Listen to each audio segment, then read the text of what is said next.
Good morning and welcome to Inside Tennessee. I'm John Becker and we're glad you're with us on this Sunday.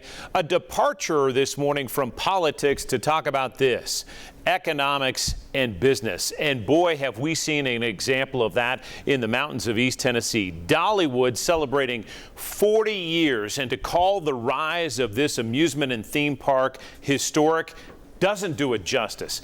Dolly Parton and her vision has reshaped East Tennessee in the last several decades. And joining us this morning is the inside man, Pete Owens, who has been there from really early years, Vice President of Marketing and Public Relations. Pete, always great to see you. Thanks for making time. Thanks for having me. Absolutely. I'm going to introduce our panel. We'll get to questions. Susan Richardson Williams is a Republican, runs her own PR firm. Good to have you. Good morning, John and John and Good John. to see you. Don Bosch back with us as well. Democrat, runs his own law firm. I rarely go anywhere. Good to be here. Yes. And my friend John North is right alongside our discussion this morning. And Pete, let's start with this. One of the points you made as we were talking about this interview and the impact that Dollywood has had on East Tennessee, just lay out some of the basic facts for people who aren't familiar with Dollywood and the park. Well, I mean, there's been an attraction on our property since about 1960, and it started with the train. We have a 110-ton coal-fired steam train that's there that started as Rebel Railroad in the 1960s. It then had progressed through the 60s and 70s as Gold Rush Junction, which was more Old West Town, and then became Silver Dollar City, Tennessee in 1976. And then Dolly Parton made a little announcement during a Barbara Walters interview that she was going to build a theme park in East Tennessee where she grew up. And that made them a little nervous. And so they were able to have a conversation with Dolly, and they struck a deal 40 years ago this year, so it's our 40th season. Dolly and Jack and Pete Hershend made a deal, and it became Dollywood. And we opened May 3rd, 1986, and we've been growing ever since. The largest employer in Sevier County. Give for our viewers, and then we'll get John and Susan and John in on this, but just the economic impact of this park has been pretty exponential. Well, it started from day one. So they doubled attendance, or nearly doubled attendance, in the first year from Silver Dollar City to Dollywood. We continue to grow. We do about 3.5 million guests now at the Dollywood Park, a little over 4 million at the complex combined. So we have a theme park, a water park, 2 resort hotels that have 300 rooms, one with a spa and one with a large groups facility. We're also partners in a business that has a lot of dinner theater attractions, including Dolly Parton Stampede, Dolly Parton's Pirates Voyage. We now have Hatfield McCoy, Comedy Barn in that portfolio. So here in East Tennessee, you know, very much a tourism hub for the folks that come to visit the area. What has struck me in doing some research about Dollywood and the people who run it is that it is not a matter of sitting back and saying, well, we've got roller coasters and great cinnamon bread and we paint the place pretty, but my impression is that you all are always sort of thinking ahead, thinking about the future. There is a strategy that's not just next year, but you put us on to an EcoDevo, an economic development report that's looking into like 2033. So tell me, do you all strategize that far out? I mean, are you always kind of thinking in the future? Absolutely. Now, I won't say it always started that way. I mean, we very much are a family-owned property. Now, Dolly's partner, the Hershend Enterprises, is the largest family-owned entertainment company in the U.S. They own more properties, including the Harlem Globetrotters, than anybody else. But that doesn't mean that they always did things in a forward-looking way. A lot of things grew organically in the early years, and it wasn't until probably 2010, 2011 that we really started to master plan for some things that we wanted to do for really broad growth.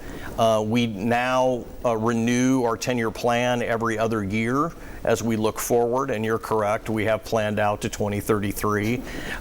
We've built 2 resorts so far. There are 5 on the master grid for us to build out as we continue to build the business. But it really isn't just what an attraction might be or what an expansion might be. It's what story are we going to tell?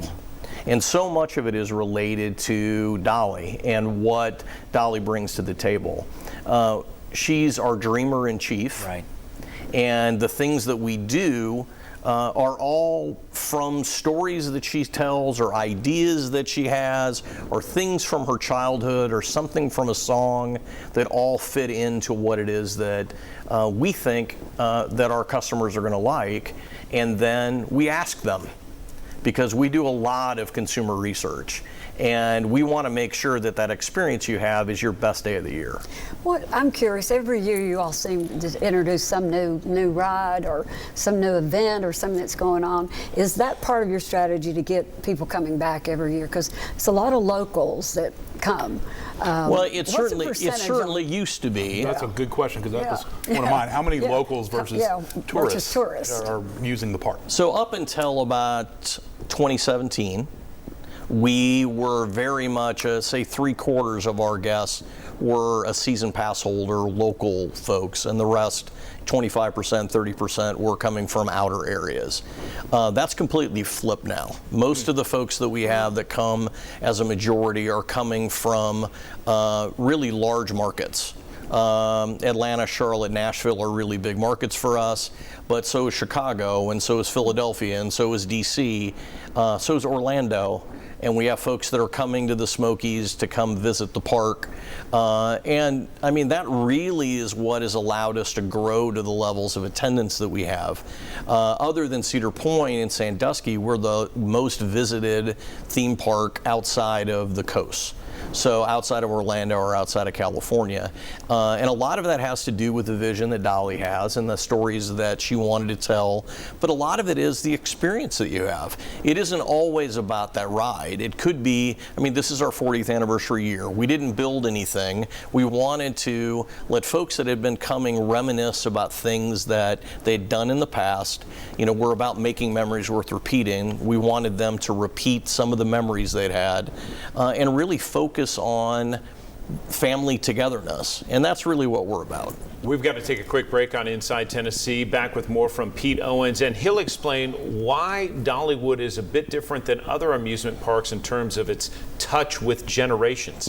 That's next.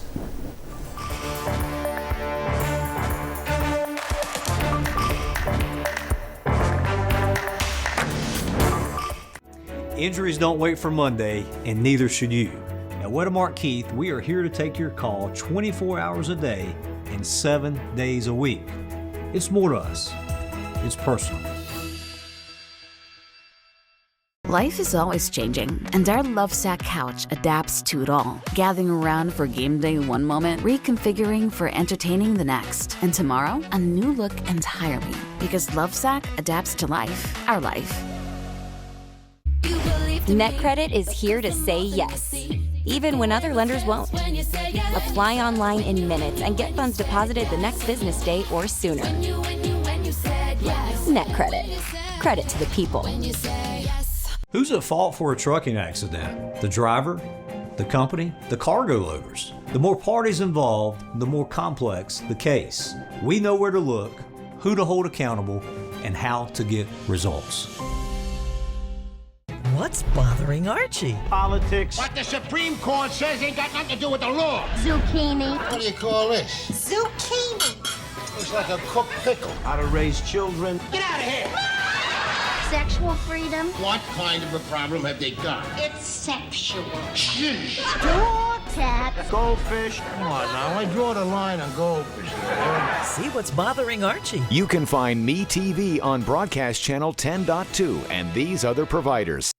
Back on Inside Tennessee with Pete Owens, the VP of Marketing and Public Relations at Dollywood. And Pete, John and I were talking to you before this broadcast about why you say Dollywood differentiates itself from other amusement parks. Explain why.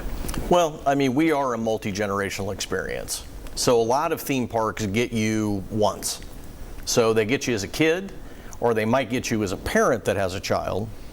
We get you as a child, we get you as a parent that has kids, and then when you age out and your kids have grown up, we get you when you're older. Because so much of what we do, and because of the beauty of the park and the number of shows that we do, and a lot of the other festivals that we do, it attracts seniors. And so what you'll see on park, we see a lot of multi-generational families coming together, which is what we like to try to encourage. We see a lot of grand trippers. So we get grandparents that are here with their kids that are not quite of school age yet, or if they're on a break. And it's really about that. One of the things that we don't publish, but what we're focused to try to do is to bring families closer together. And we try to provide a place to do that and provide experiences to do that. Susan asked about attractions. We look to build attractions the whole family can do together. Even something like Big Bear Mountain that we built in 2023, which is a family thrill coaster. We have people that are as old as 90 and even older. I know of a lady named Jolene that's older, that will ride a ride like that. And it's just a great opportunity for families to do things and experience and make those memories together.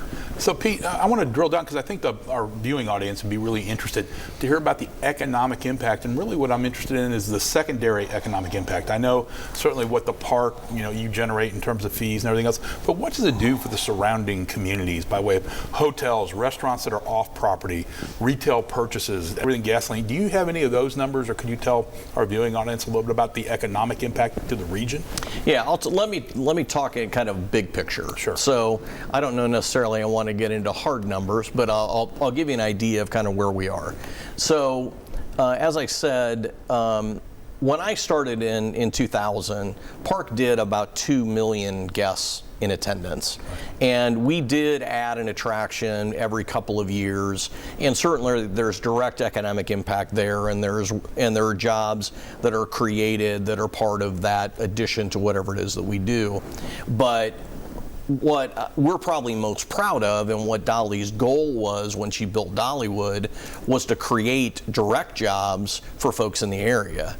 So we had a meeting today, and our updated number right now is we have 4,100 employees on property. So, and many of those are year-round. They may be seasonal year-round, or they may be hourly, but they're working for us year-round, and we're providing that job for them, so that it isn't the way it was when Dolly grew up, or even when Dollywood started, where when October came, they rolled up the sidewalks in Sevier County. People went to Florida, and everybody else that was in the area went on social assistance. Then they came back in the spring, and they were able to work. So you start in those humble beginnings, and now with the size of our complex and the two resorts that we built, as an example, you take a resort like Heart Song that we built that opened a couple of years ago. I mean, that's a $100 million project. So you look at that, and you look at the direct economic impact of that, and then you look at the secondary impact, and you look at something like the Jake Thomas connector that was put in specifically because of Dollywood, right, and the development that's going on in Pigeon Forge along the Jake Thomas connector to service Dollywood and the rest of Pigeon Forge. I mean, the ripple effect is huge. And I've seen your report that was provided to us. Am I correct? It's $2.1 billion annually. Correct. That flows into sort of that 5-county hub region that we live in. Is that right? And we have, and of those 4,000 employees we have, these guys had asked, where folks came from that work for us. Certainly, there are a lot of Sevier Countyans. Right. There are folks from Knox County, there are folks from Hamlin County, folks from Cocke County, folks from Granger County. We actually have buses that come in from Hamlin County for folks to be able to work at the park. It's great for us. and it's great for those communities to have those jobs. And what kind of efforts does the park do, basically in trying to buy local, so to speak, buy Tennessee products, buy local East Tennessee products, whether it be food, lumber, building materials? Is there a real conscious effort of the park to do that, to keep things close? Well, absolutely. I mean, there are some things we obviously can't buy here, right? If we're going to build a roller coaster, you know, most of those are European companies. But I mean, most of our subs, most of our contractors, including somebody like Blaylock, is our go-to provider. So we do focus on trying to support the local businesses and the suppliers that are here. We got to take quick breaks, and then we'll get you right in. All right. Susan Richardson Williams will lead us off with Pete Owens right after this.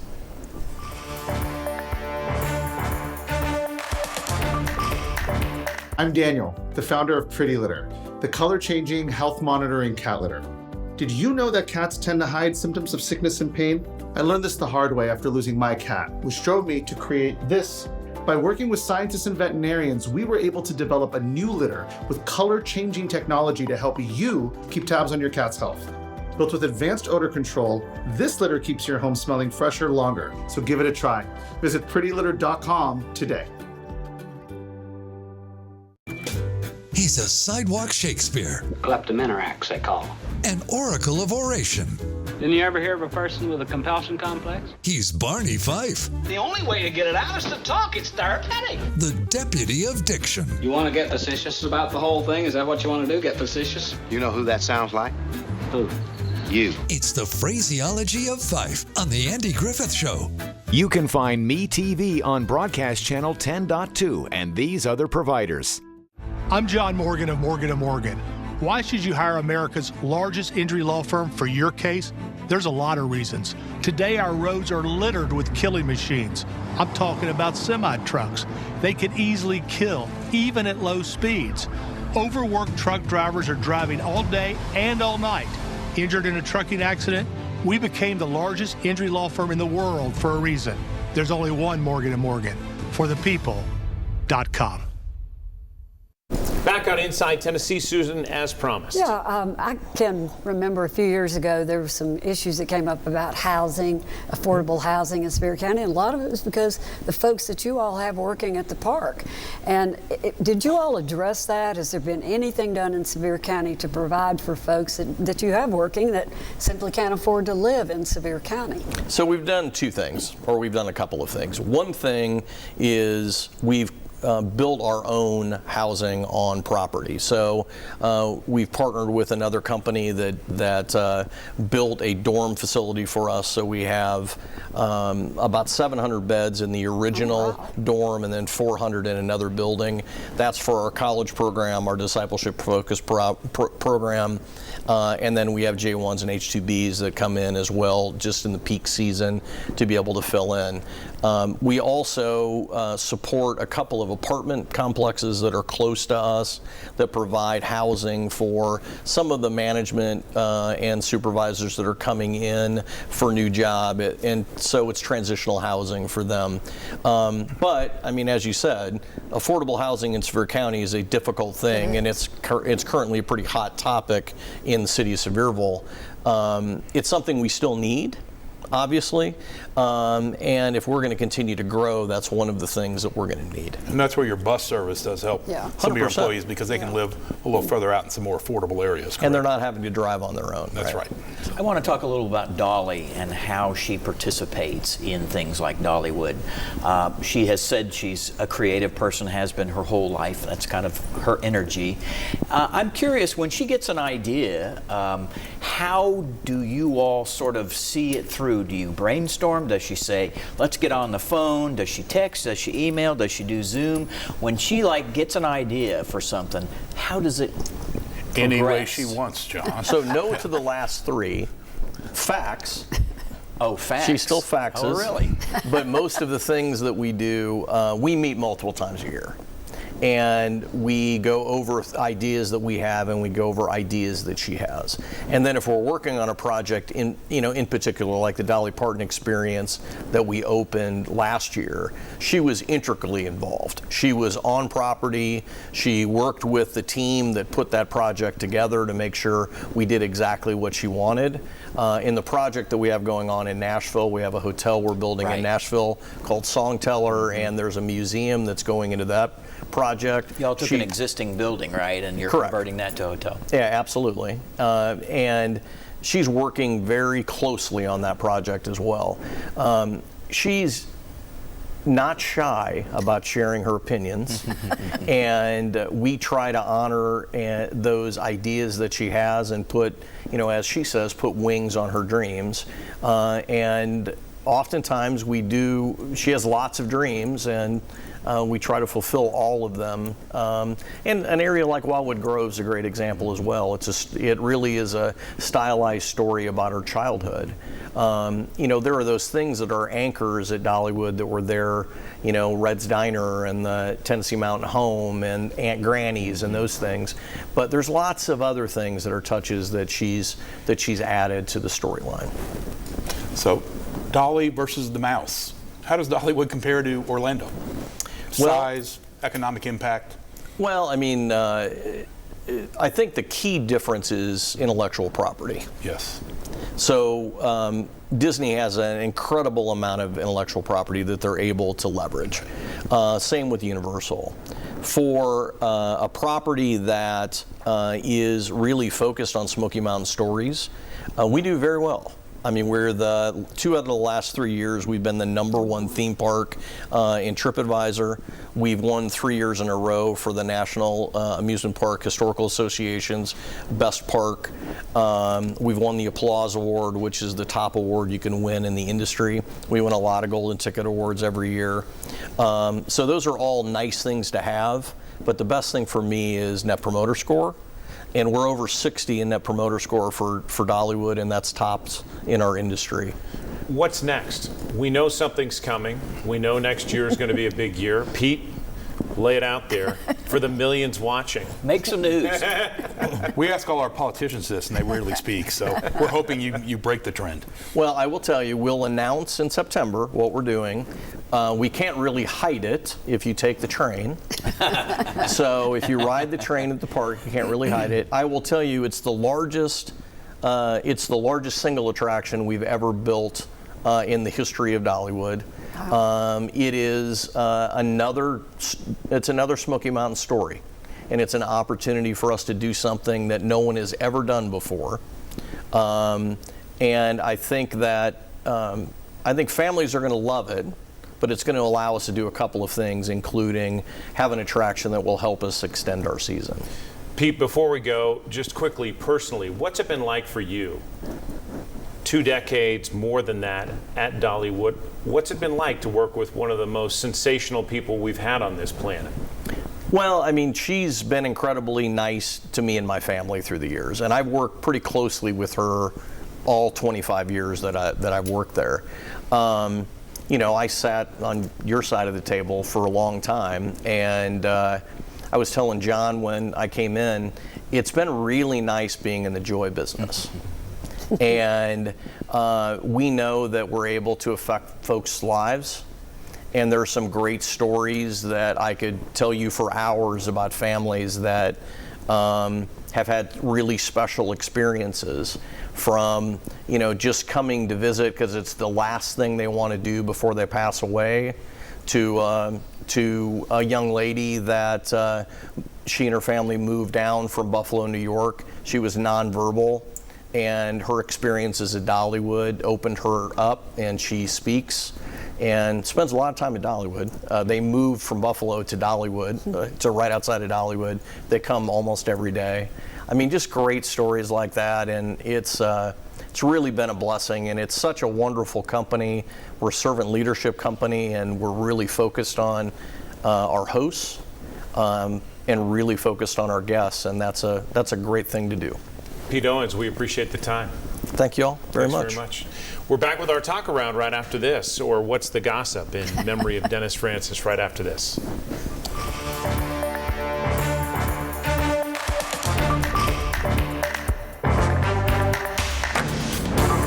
Hello, I'm Veronica. My name is Darvin. I'm Courtney. I'm Jackie. And we switched to Consumer Cellular. My previous provider was terrible. Surprise, we've changed your rate. We wouldn't get to talk to a person. And then all of a sudden it disconnects. Now with Consumer Cellular, no problems. Better customer service. They tell me exactly what I'm paying and why I'm paying for it. It's within $1 of being half of my old bill. With Verizon, I was paying about $150 a month. With Consumer Cellular, I'm paying about half that. Okay, this is doable. This is affordable. I'm getting the exact same coverage for half the price. That's a beautiful thing. Done deal. I got to keep my phone. I got to keep my number. Switching over took about 20 minutes. That's it. It's month to month, very simple. It's been amazing. I was now a Consumer Cellular customer. And I've been bragging to my friends about it too. Call 1-800-420-5406. To switch and save up to half with Consumer Cellular. Plus, new customers can save $25 when they switch today. It's What's the Gossip time, and Susan, you have some. Mark Green, career in Congress, he's out suddenly. Yeah, he is out, but it didn't surprise me very much. If you remember, he announced last year he wasn't going to run again, and then he got a call from the White House that said, "No, we need you in Congress." And he's been chairman of Homeland Security, a very critical position. But he is leaving, and I guess there'll be a special election, and let the hats go in the ring, because I think there'll be quite a few that are going to run for that seat. Why is he leaving? Well, that's an interesting question as well. What was announced was that he had a job, a big job he could not turn down. But, you know, there's been some personal things that have happened in his life in the last year and a half, and I don't know how much of that is part of it, but I think, honestly, he's just ready to come home and do something. I would say, aside from working the lost luggage counter at an airport, there's probably not a worse place to work at than the House of Representatives right now. True. Don, let's flip quickly to City Council, because we saw 7-1-1, one abstention, one no vote on the idea of putting the sales tax increase on the ballot before voters in November. It's likely going to happen when City Council gives it a second reading. What say you about whether it will pass? Well, first of all, I predicted last week that I thought City Council would let it go forward and go to the voters. It's going to take a lot of work from Mayor Kincannon's administration to sort of vet this and make it public and why we need this. I think this is a really tough time to ask people to vote on a tax, to say, yes, take some more of my money, even if it's de minimis, very small. And so I really question that even in the city, whether a new tax, even for good reasons, can pass. It's going to be up to India Kincannon to do a really good job publicizing this and selling this to her voters. The specificity is key, according to Don. And Eddie, your colleague, made that point as well, Susan. Yeah, I think so. I agree with Don, words you don't hear from my mouth very often. But I think it will be difficult to pass. I think there's just so many things out there that are taking our money right now. And, you know, it wouldn't be on groceries, as I understand it. And so there were some things the tax will not be on. But still, when people hear the word tax, even in the city, which is pretty liberal, I'll be surprised if it passes. John, your key in the next 15 seconds. Well, can she recruit significant supporters? I think they'll probably hire a firm to help push it. Is it going to be enough? I don't know. All right, we'll leave it there for now. We're back next week on Inside Tennessee. More to come on the tax increase proposal from someone who knows it well, the person who passed one the last time it was on the ballot.